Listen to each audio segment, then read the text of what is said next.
Good evening दोस्तों।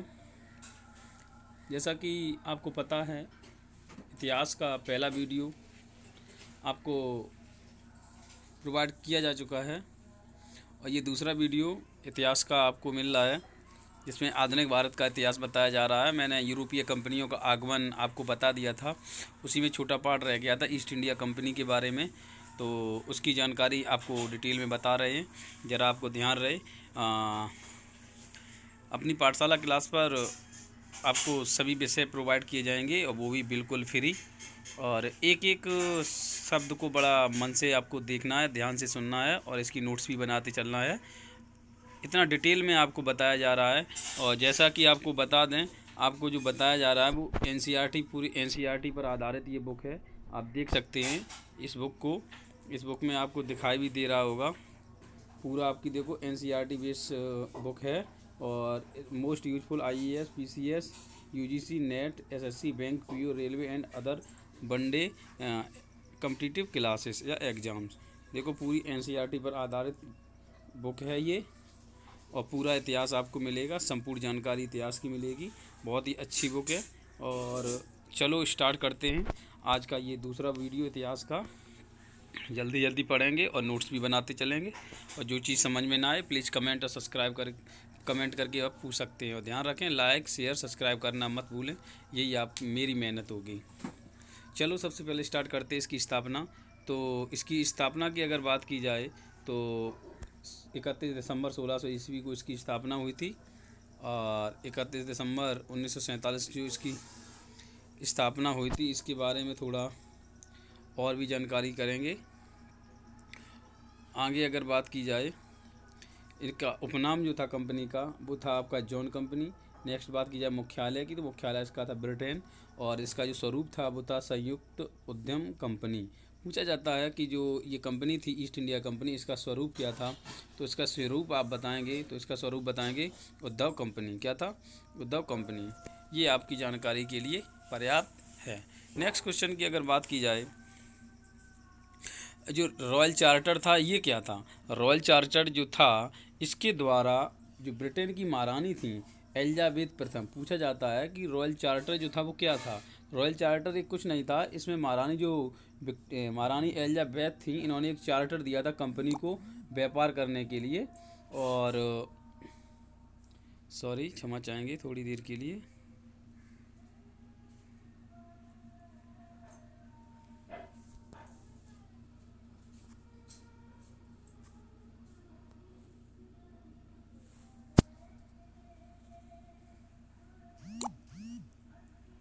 चलो start होता है वहीं से जिस जगह पे हम थे, तो आगे हम बढ़ते हैं। जो चार्टर था आपका ईस्ट इंडिया, लो हमने फ्लैट कर दिया। नेक्स्ट चलते हैं। ये जो चार्टर आया था, कौन सा चार्टर? Royal charter.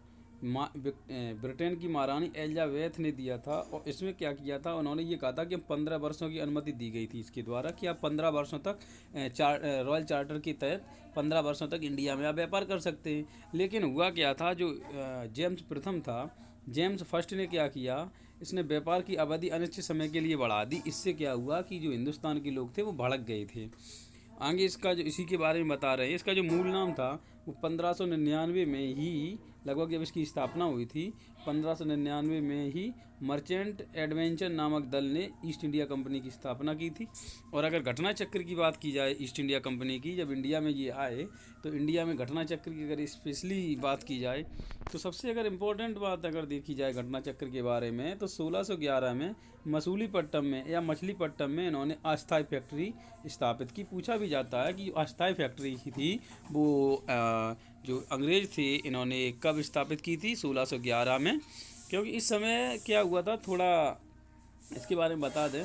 इस समय क्या हुआ था, जो जहांगीर से पहले जो औरंगजेब था, उस समय शासन कर रहा था, तो वहाँ कुछ लोगों ने विरोध किया। इस कारण वहाँ पर अनुमति तो मिल गई थी, बट अनुमति अस्वीकार कर दी गई, जिससे कि अस्थायी कंपनी के रूप में ही उन्हें आदेश मिला था, उन्होंने स्थापित की, उसके बाद उसको हटा दिया गया था। बट जब जहांगीर का शासनकाल आया तो उस समय उसने स्थायी फैक्ट्री बनाने की अनुमति दे दी और 1613 में उन्होंने स्थायी कंपनी बना दी। किसने आदेश दिया था? जहांगीर ने। पूछा भी जाता है कि 1613 में सूरत में जो स्थायी कंपनी का आदेश दिया था वो कौन सा मुगल शासक था? तो वो मुगल शासक था जहांगीर। नेक्स्ट अगर बात की जाए 1651 की, तो 1651 में हुगली में अंग्रेज कोठी ब्रिजमैन के नेतृत्व में बनी। किसके नेतृत्व में बनी? पूछा भी जाता है, ब्रिजमैन के नेतृत्व में। हुगली में जो 1651 में अंग्रेज कोठी बनी थी तो ब्रिजमैन के नेतृत्व में बनी थी। नेक्स्ट अगर बात की जाए sir Charles Eyre Fort William जो थे वो प्रथम अध्यक्ष थे। फोर्ट विलियम के प्रथम अध्यक्ष कौन थे? सर चार्ल्स आयर जो थे वो फोर्ट विलियम के प्रथम अध्यक्ष थे। हमें ज्ञात ये होना चाहिए कि 2005 में ईस्ट इंडिया कंपनी को खरीदने की प्रक्रिया प्रारंभ की गई थी और अंतिम रूप से 2010 में दिया गया। ये करंट का क्वेश्चन है, इसे भी आपको याद रखना है। नेक्स्ट क्वेश्चन की अगर बात की जाए तो ईस्ट इंडिया कंपनी ने सचिन तेंदुलकर ने जब अपना 200वां अंतिम टेस्ट मैच खेला था उसके उपलक्ष्य में सिक्के जारी किए थे। किसने किए थे? सचिन तेंदुलकर ने। ये आपकी ईस्ट इंडिया कंपनी के पीछे वीडियो आप पूरी देख लेना, जिसमें जितने भी यूरोपीय कंपनी आई थी कंटिन्यू उनके बारे में मैंने बता भी दिया था और पढ़ा भी दिया था। आज से आपका नया टॉपिक चलेगा इसी वीडियो में। आगे चलते हैं। जो मुग़ल साम्राज्य का जो पतन हुआ था वो किस प्रकार मुग़ल साम्राज्य का पतन हुआ उसके बारे में बारी बारी से जानकारी प्राप्त करेंगे। आपको बता दें कि 1707 में अहमदनगर में 3 मार्च 1707 में औरंगजेब की जब मृत्यु हो जाती है उसके बाद उसके सबको दौलताबाद स्थित सूफी शेख बुरहानुद्दीन के मकबरे में दफनाया जाता है। और औरंगजेब के जो पुत्र थे वो 5 थे। उनका नाम क्रमशः बता दें, मोहम्मद सुल्तान, अकबर, मुअज्जम, आजम और कामबख्श। ये 5 जो नाम थे उनके, इनमें से दो की तो मृत्यु हो जाती है उसी समय, उसी समय मृत्यु हो जाती है। लेकिन जब बाद में जो बचते हैं वो 3 बचते हैं। उनका बचने का 3 का जो नाम है वो है मोहम्मद मुअज्जम, मोहम्मद आजम और मोहम्मद कामबख्श। ठीक है। और औरंगजेब राज्य के बंटवारे के लिए वसीयत लिख गया था जिससे उत्तराधिकारी का युद्ध न हो। लेकिन उस समय होता क्या था, जिसके अंदर पावर ज़्यादा होती थी वही ये प्रक्रिया स्टार्ट कर देता था। औरंगजेब जो था वो राज्य के बंटवारे के लिए वसीयत इसलिए लिख गया था क्योंकि मेरे मरने के बाद कहीं मेरे जो पुत्र हैं उनके अंदर झगड़ा ना हो अर्थात लड़ाई ना हो। इसलिए क्या हुआ, इसलिए औरंगजेब था वो वसीयत लिख के चला गया था जिससे कि उत्तराधिकारी का युद्ध ना हो। बट हुआ क्या, वसीयत के अनुसार उसकी जो इच्छा थी वो ये चाहता था कि उसका जो छोटा बेटा था मुअज्जम, छोटे बेटे को वो ये चाहता था कि 12 सूबे मिले जिसकी राजधानी कहाँ पर हो? दिल्ली हो। बट हुआ क्या, मुअज्जम जो उस समय अफ़गान में था, मुअज्जम जो था, जो उसका छोटा बेटा था, सबसे छोटा बेटा मोहम्मद मुअज्जम, वो उस समय कहाँ पर था? अफ़गान में था। उसने लाहौर के निकट बहादुर शाह के नाम से अपना राज्याभिषेक कराया और जजाऊ के युद्ध में आजम को तथा बीजापुर के युद्ध में कामबख्श को मार डाला और दिल्ली के तख्त पर बैठ गया। कहाँ पर बैठ गया? दिल्ली के तख्त पर बैठ गया। नेक्स्ट क्या, अब तो हम बताएंगे कि जो लास्ट में जो मुग़ल शासक बचते हैं क्रम बाई क्रम, उनके बारे में आपको डिटेल से जानकारी मिलेगी। ये तो मैंने आपको बता दिया था किस प्रकार मुग़लों का पतन हुआ। सबसे पहले आता है बहादुर शाह प्रथम, जिसे हम शाह आलम भी कहते हैं। क्वेश्चन में बहुत बार ये पूछा जाता है कि आप ये बता दो कि जो शाह आलम प्रथम है उसका क्या नाम था, दूसरा नाम क्या था। तो शाह आलम जो था इसको हम बहादुर शाह प्रथम भी कहते हैं। और ध्यान रहे, इतिहासकार एक था खाफी खां।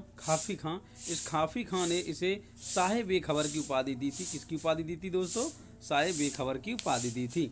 और एक बात बता दें, जो बहादुर शाह जो प्रथम था ये सबसे बुजुर्ग शासक था, जिसकी उम्र लगभग 65 वर्ष की हो गई थी और वास्तविक सत्ता का उपयोग जो किया था वो इसी ने किया था, बहादुर शाह प्रथम ने। दोस्तों आपको बता दें कि जो सबसे इम्पोर्टेंट इससे क्वेश्चन आएगा वो यही आएगा कि ये बताओ कि एक इतिहासकार था खाफी खां, इसने बहादुर शाह प्रथम को किसकी उपाधि दी थी? शाह बेखबर की उपाधि दी थी। जबकि अगर बहादुर शाह प्रथम की बात की जाए, ये सबसे वृद्ध अर्थात सबसे बूढ़ा शासक था। ये वास्तविक सत्ता का जो उपयोग किया था वो इसी ने किया था। नेक्स्ट अगर क्वेश्चन की बात की जाए, बहादुर शाह प्रथम ने मराठों और राजपूतों के प्रति मैत्रीपूर्ण व्यवहार अर्थात नीति अपनाई और मराठा नेता साहू सांबाजी का जो पुत्र था मराठा नेता साहू, इसको मुगल कैद से आज़ाद करा दिया था, जिससे कि इसका व्यवहार जो था और भी अच्छा हो गया था उनके प्रति। बहादुर शाह प्रथम था, इसने क्या किया, गोविंद सिंह के साथ संधि की और संधि करने के बाद परंतु गोविंद शाह की मृत्यु हुई तो जो बंदा बहादुर थे, उन्होंने पंजाब पर अपना झंडा बुलंद कर दिया। इस टॉपिक से आगे अगर बात की जाए तो बहादुर शाह के दरबार में 1711 ईस्वी में क्या हुआ, एक डच आए और एक डच प्रतिनिधि जो शिष्टमंडल था वो किसके नेतृत्व में आया था, वो आया था जोशुआ कैटेलार के। ये पूछा जाता है जोशुआ कैटेलार के नेतृत्व में कौन आए थे, डच प्रतिनिधि जो आए थे, डच प्रतिनिधि का जो शिष्टमंडल था वो आया था।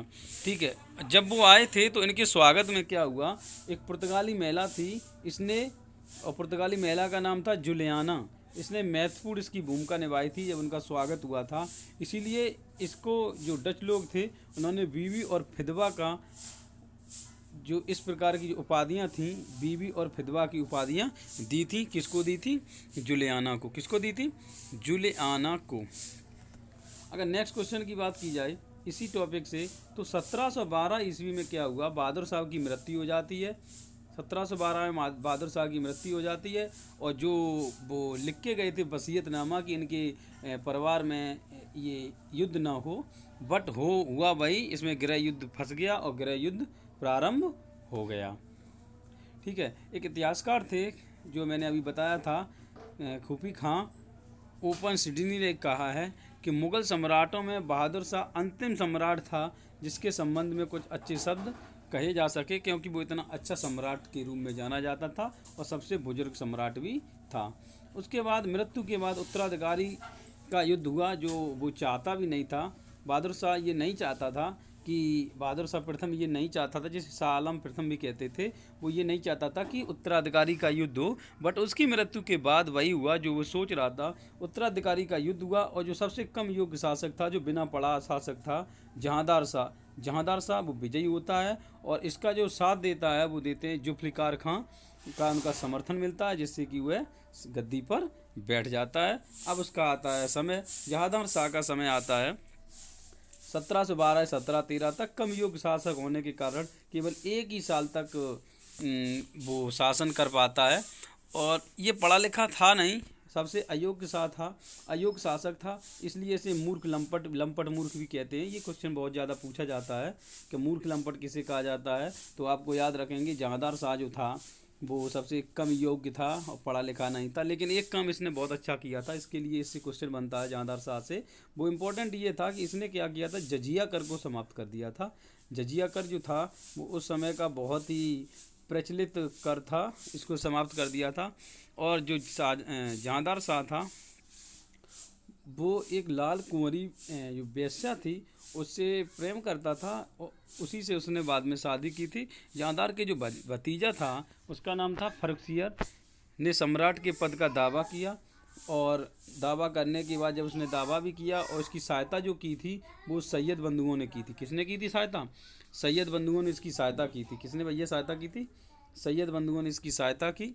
और आगरा में जाकर जहांदार के साथ एक युद्ध हुआ 1713 में और जहांदार जिसमें पराजित हुआ और बाद में इसकी क्या कर दी गई, हत्या कर दी गई।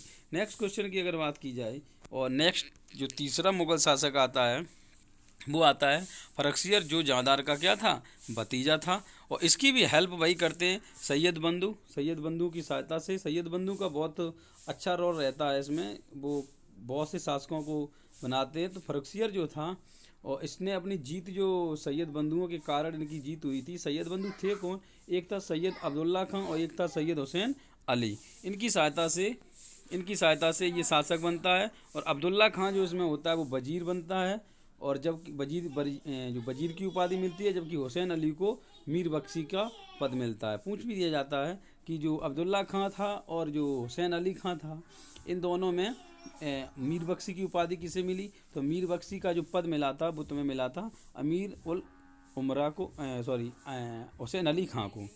नेक्स्ट की अगर बात की जाए जो फर्रुखसियर था और फरख्शियत जो था कौन, ये था तुम्हारा जहांदार शाह का क्या भतीजा। इस फरख्शियत को ही घृणित कायर भी कहा जाता है। ठीक है, इस फरख्शियत को क्या कहा जाता है, घृणित कायर कहा जाता है। जबकि और जहांदार शाह को क्या कहा जाता था, मूर्ख लंपट कहा जाता था, लंपट मूर्ख कहा जाता था। वैसे क्या कहा जाता, घृणित कायर कहा जाता था। हुसैन अली ने 1719 में बालाजी विश्वनाथ से दिल्ली की संधि करके मराठों से सैन्य सहायता लेकर फरख्शियत के पद को हटाकर उसे अंधा बना दिया और 10 दिनों में उसकी क्या कर दी, हत्या कर दी।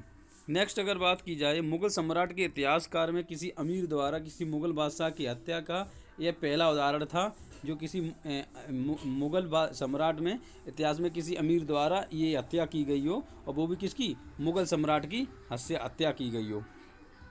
अगर बात की जाए रफ़ी उद दरजात की, ये चौथा होता है। ये कम समय के लिए मुग़ल शासक आते हैं, ये सबसे कम समय तक रहता है। देखो दिया भी है, सबसे कम समय तक रहता है। सैयद बंधुओं की सहायता से ही ये भी गद्दी पर बैठता है, और ये 6 रोग के कारण इसकी मृत्यु हो जाती है। इससे क्वेश्चन नहीं बनता है, लेकिन जब मैचिंग करने के लिए इससे क्वेश्चन आ जाता है। और आगे क्वेश्चन अगर बात की जाए, इस काल की जो उल्लेखनीय घटना थी उसे नेक्सियर का विद्रोह भी कहा जाता है। जो नेक्सियर था वो अकबर द्वितीय का क्या था, पुत्र था। रफ़ी-उद-दौला ये होता, इसे सैयद बंधुओं ने इसे भी देखो बिठाया था, और सैयद बंधुओं ने इसको भी सैयद बंधुओं ने ही बिठाया था। इसको भी देखो ऊपर भी लिखा है, सैयद बंधुओं की ने ही इसे गद्दी पर बैठाया था, इसकी हेल्प की थी। जबकि रफ़ी-उद-दौला था, इसकी भी सहायता सैयद बंधुओं ने ही की थी। इसे शाहजहाँ द्वितीय की उपाधि दी थी। इसे क्वेश्चन को याद रहना कि रफ़ी-उद-दौला जो था इसे शाहजहाँ द्वितीय कहा जाता था। इसने पुनः हिंदू धर्म स्वीकार किया था। बस इस क्वेश्चन को बहुत इंपॉर्टेंट मार देना कि रफ़ी-उद-दौला था, इसने दोबारा से क्या किया था, हिंदू धर्म स्वीकार किया था और शाहजहाँ द्वितीय की उपाधि धारण की थी। और एक इम्पोर्टेंट बात तो इसमें ये है कि जो रफ़ी-उद-दौला था ये अफ़ीम का बहुत बुरा आदी था, बट जब इसकी 1719 में मृत्यु हुई थी तो पेचिस की बीमारी के कारण इसकी मृत्यु हो गई थी। क्योंकि इसे पेचिस की बीमारी थी, तो पेचिस की बीमारी के कारण इसकी मृत्यु हो गई थी। नेक्स्ट अगर क्वेश्चन की बात की जाए, मोहम्मद शाह, ये मोहम्मद शाह जो था इसे को पढ़ा जाता है मोहम्मद शाह रंगीला। मोहम्मद शाह जो था इसे रोशन अख्तर भी कहा जाता है, इसे रोशन अख्तर की भी उपाधि दी गई थी।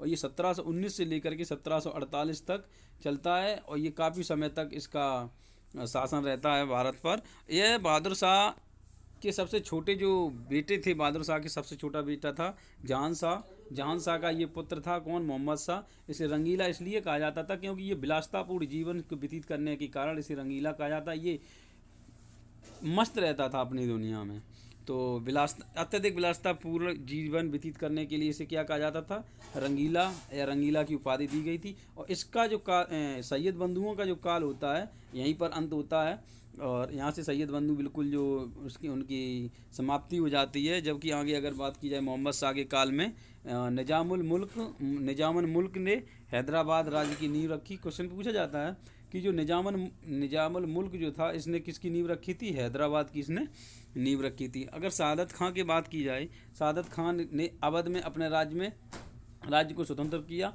इस तरह बंगाल, बिहार और उड़ीसा भी स्वतंत्र हो गई। जो सादत खां था इसने अवध में अपने राज्य को स्वतंत्र कर दिया था, अवध में अपने राज्यों को स्वतंत्र कर दिया था। और ज्यों ही अवध में उसके राज्य स्वतंत्र हुए उसी प्रकार बंगाल, बिहार, उड़ीसा भी स्वतंत्र अपने आप में हो गए। अगर आगे बात की जाए, इम्पोर्टेंट क्वेश्चन है इस पॉइंट से, सबसे इम्पोर्टेंट क्वेश्चन ये है कि फारस के जो शासक था नादिर शाह, ये फारस का जो शासक था नादिर शाह, इसने 1739 में मोहम्मद शाह के समय ही दिल्ली पर आक्रमण कर दिया था। इसने मोहम्मद शाह के समय ही दिल्ली पर क्या कर दिया था, आक्रमण कर दिया था। नेक्स्ट अगर बात की जाए, 7वां शासक आता है अहमद शाह। अहमद शाह जो था मोहम्मद शाह की मृत्यु के बाद उसका एकमात्र पुत्र था अहमद शाह, वो गद्दी पर बैठा। और अहमद शाह का जो जन्म हुआ था वो उदमबाई नर्तकी से हुआ था 1748 में। अहमद शाह अब्दाली ने भारत पर आक्रमण किया। तो ये दो आपको बहुत इंपॉर्टेंट आक्रमण याद रखना है। एक जो 1748 का अब्दाली का युद्ध भारत ने किया, और फारस के शासक जो था नादिर शाह, इसे फारस का नेपोलियन भी कहा जाता है नादिर शाह को। इम्पोर्टेंट क्वेश्चन है, इसे इम्पोर्टेंट में डाल लेना कि नादिर शाह को फारस का नेपोलियन भी कहा जाता है। नेक्स्ट अगर बात की जाए, अहमद शाह का जो प्रिय हिजड़ा था वो था जावेद खां, और जिसका नवाब बहादुर की इसे उपाधि दी गई थी। तो क्वेश्चन में पूछा जाता था या पूछा जाता है कि जावेद खां को किसकी उपाधि दी गई थी? नवाब बहादुर को उपाधि दी गई थी। आलमगीर द्वितीय जो था इसे अजीजुद्दीन इसका उपनाम था, अजीजुद्दीन इसका उपनाम था। इसी के काल में अब्दाली ने दिल्ली पर आक्रमण किया था। प्लासी का युद्ध भी इसी के समय हुआ था, 1757 में। इसी के काल में प्लासी का भी युद्ध हुआ था। नेक्स्ट अगर बात की जाए शाहजहाँ तृतीय की, तो शाहजहाँ तृतीय जो था इसी समय दिल्ली में इमादुल मुल्क जो था ने कामबख्श के पौत्र मुई उल मिल्लत को शाहजहाँ तृतीय के नाम से राज सिंहासन पर बिठाया। शाहजहाँ तृतीय के रूप में राज सिंहासन पर बिठाया था। इससे क्वेश्चन ज़्यादा नहीं पूछता है। अब क्वेश्चन अगर आ सकता है तो शाह आलम द्वितीय से आ सकता है। इसका उपनाम पूछ देता है। उसका उपनाम वास्तविक क्या था? अली गौहर था। पानीपत का तृतीय युद्ध इसी के काल में हुआ था, 1761 में। बक्सर का युद्ध 1764 में इसी के काल में हुआ था। अब इससे जो क्वेश्चन बनेंगे इंपॉर्टेंट वो ये है कि शाह आलम द्वितीय ने लॉर्ड क्लाइव को बंगाल, बिहार, उड़ीसा की दीवानी दे दी थी। बहुत ज़्यादा पूछा जाता है कि बताओ शाह आलम द्वितीय ने लॉर्ड क्लाइव को बंगाल, बिहार और उड़ीसा की जो दीवानी दे दी थी। आगे अगर बात की जाए कि 1765 में से 72 तक अंग्रेज़ों के संरक्षण में इलाहाबाद में ये रहता है। कौन? शाह आलम द्वितीय। और 1772 में मराठों के संरक्षण में दिल्ली पहुंचा और 1803 में इनका संरक्षण स्वीकार कर लिया। और गुलाम कादिर ने 1788 ईस्वी में शाह आलम को अंधा बना दिया और इस तरह दिल्ली पर अंग्रेज़ों का अधिकार हो गया। और इसके साथ ही मुग़ल सम्राट अंग्रेज़ों के पेंशन भोक्ता बन गए। जितने भी मुग़ल सम्राट थे अब यहाँ से पेंशन भोक्ता बनना स्टार्ट हो जाते हैं। क्वेश्चन में पूछा जाता है कि वो कौन सा शासक था जिस शासन के समय से जो मुग़ल शासक थे वो पेंशन भोक्ता बन जाते हैं। वो आपका शासन होता है शाह आलम द्वितीय का। और शाह आलम द्वितीय के समय 3-4 घटनाएँ इंपॉर्टेंट हैं, 1761, 1764। और जो शाह आलम द्वितीय था इसी समय लॉर्ड क्लाइव ने बंगाल, बिहार, उड़ीसा की दीवानी भी ग्रहण कर ली थी। इसी साथ अगर बात की जाए 65 से लेकर के 72 तक अंग्रेज़ों के संरक्षण में इलाहाबाद में रहता है। 72 में ये दिल्ली पहुंचता है और 1803 में संरक्षण को स्वीकार कर लेता है। और जो गुलाम कादिर 1788 में शाह आलम द्वितीय को अंधा बना देता है। और इस प्रकार से हिंदुस्तान पर मुग़लों का जो अस्तित्व ख़त्म हो जाता है और पूरी तरह अंग्रेज़ों का अधिकार लगभग आ जाता है। क्योंकि उस समय जो मुग़ल सम्राट थे वो पेंशन भोक्ता बन गए, अर्थात पेंशन ग्रहण करने लगे थे, तो उनका शासन वहाँ से समाप्त होने लगता है। और ये जो शाह आलम एक अंधा शासक के रूप में 18 कार्य करता है और राज्य करता है। और 1806 में इसकी मृत्यु हो जाती है। एकमात्र शासक है वो शाह आलम द्वितीय है जो एक अंधे शासक के रूप में भारत पर शासक करता है। और 1806 में इसकी क्या हो जाती है? मृत्यु हो जाती है। बात आती है अकबर द्वितीय की। ये शाह आलम द्वितीय का पुत्र होता है। अंग्रेज़ों के संरक्षण में प्रथम मुग़ल शासक बना। क्वेश्चन पूछा जाता है कि जो अकबर द्वितीय है वो किस प्रकार से शासन करता है? वो प्रथम मुग़ल शासक के रूप में प्रथम मुग़ल शासक होता है जो अंग्रेज़ों के संरक्षण में काम करता है। और अकबर द्वितीय ने ही राजा राम मोहन राय जो थे, राम मोहन राय थे, इनको राजा की उपाधि दी थी। ये इम्पोर्टेंट बनता है 100%। इस क्वेश्चन को अपने याद कर लेना कि ये जो क्वेश्चन है अकबर द्वितीय जो राजा राम मोहन राय को राजा की जो उपाधि दी थी वो किसने दी थी? अकबर द्वितीय ने दी थी। ये अकबर द्वितीय था वो किसका पुत्र था? शाह आलम द्वितीय का पुत्र था। अकबर द्वितीय ही जो एक ऐसा शासक होता है जो पूरा की पूरा अंग्रेज़ों के संरक्षण में कार्य करता है। और उसी समय राजा राम मोहन राय इंग्लैंड में जाते हैं और जो मुग़ल पेंशन के हेतु केस लड़ते हैं। लेकिन होता क्या है, ब्रिस्टल में उनकी मृत्यु हो जाती है और 1835 में ही मुग़लों के सिक्कों को बंद कर दिया जाता है। बात आती है बहादुर शाह द्वितीय की। इसको बहादुर शाह द्वितीय या बहादुर शाह जफ़र भी कहा जाता है। ये मुग़ल शासक का अंतिम शासक होता है और 1857 के विद्रोह में इसको बंदी बना लिया जाता है। और 1 नवंबर 1858 को महारानी विक्टोरिया के घोषणा पत्र से पूरा मुग़ल सम्राट का अस्तित्व खत्म हो जाता है। और 1857 के विद्रोह में भाग लेने के कारण उसे गिरफ्तार कर लिया जाता है और बहादुर शाह जफ़र को रंगून भेज दिया जाता है 1862 में, जहाँ इसकी मृत्यु हो जाती है। और इस प्रकार मुग़ल शासक का अंत हो जाता है और मुग़ल शासक इस भारत को छोड़ने पर मजबूर हो जाते हैं और उनका हमेशा के लिए इस भारतवर्ष से अस्तित्व खत्म हो जाता है। मुग़ल सम्राट के विघटन के बाद जो कुछ विदेशी आक्रमण हुए, वो आपके दो आक्रमण थे, मैंने ऊपर बताया भी था। पहला आक्रमण नादिर शाह का तथा दूसरा आक्रमण जो था वो अब्दाली का होता है। और ये जो आक्रमण था अब्दाली वाला, ये बहुत ही इम्पोर्टेंट है। अब दोनों हम आक्रमणों के बारे में आपको डिटेल से बताएंगे। पहला पढ़ते हैं नादिर शाह का आक्रमण। ये नादिर शाह जो था, इसे ईरान का नेपोलियन भी कहा जाता है। ये फारस का शासक था। इस क्वेश्चन को आप इम्पोर्टेंट बना के गांठ बना लो और इसे याद कर लो कि ईरान का जो नेपोलियन था, किसे कहा जाता था? वो ईरान का नेपोलियन जो था, इसे किसे कहा जाता था? नादिर शाह को ईरान का नेपोलियन कहा जाता। ये फारस का शासक था। इसका एक लक्ष्य था कि भारत से धन को लूट कर ले जाया जाए।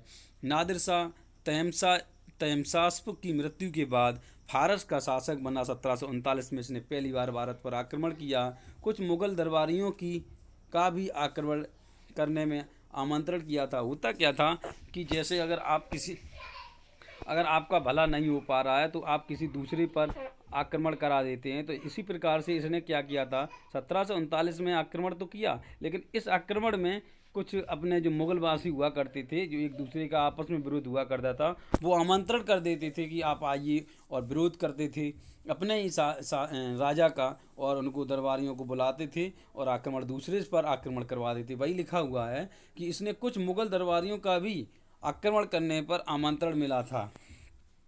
नादिर शाह ने 1738 में गजनी नगर में प्रवेश किया और काबुल पर क्या बना लिया? अधिकार बना लिया। और इसी के शासनकाल में आपको बता भी दें, इसी के शासनकाल में, और यही नादिर शाह था, ये कोहिनूर का जो हीरा था वो लेकर के फारस चला गया था।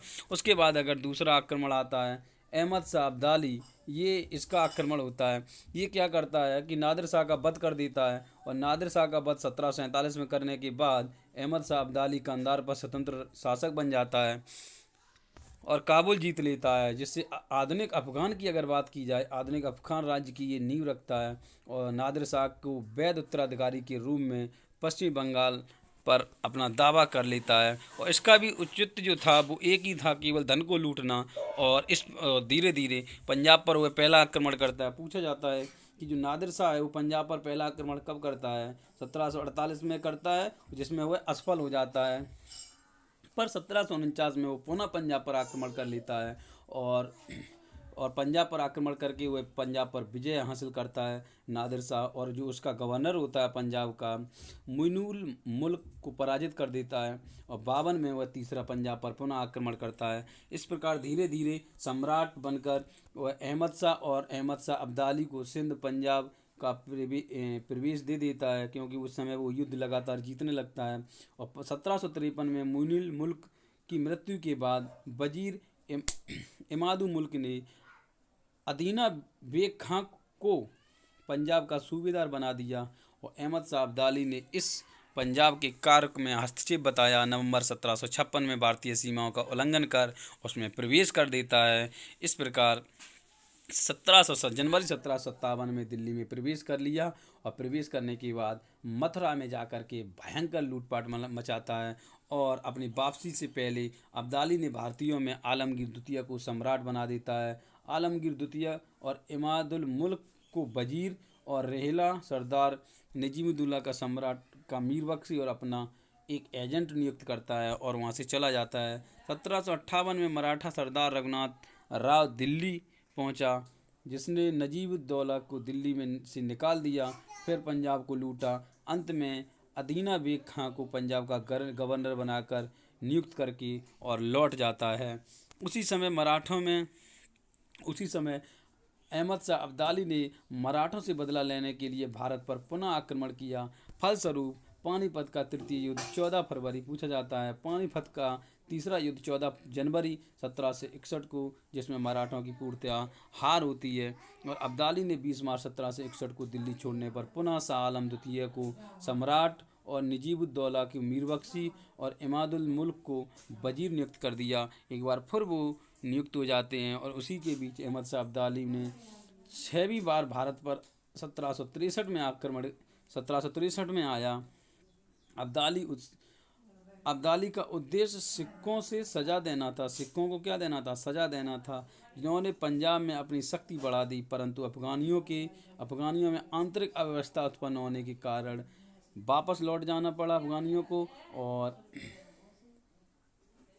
और अब्दाली का 7वां और अंतिम आक्रमण मार्च 1767 ईस्वी में हुआ। यह आक्रमण भी असफल रहा और सिखों को कुचल नहीं सके। इस प्रकार अफगानी भारत को छोड़ करके फिर से एक बार चले जाते हैं।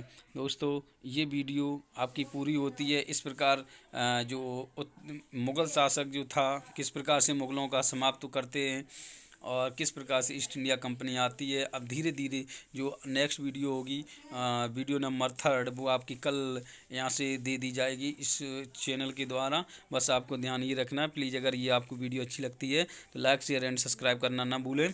धन्यवाद। जय हिंद, जय भारत।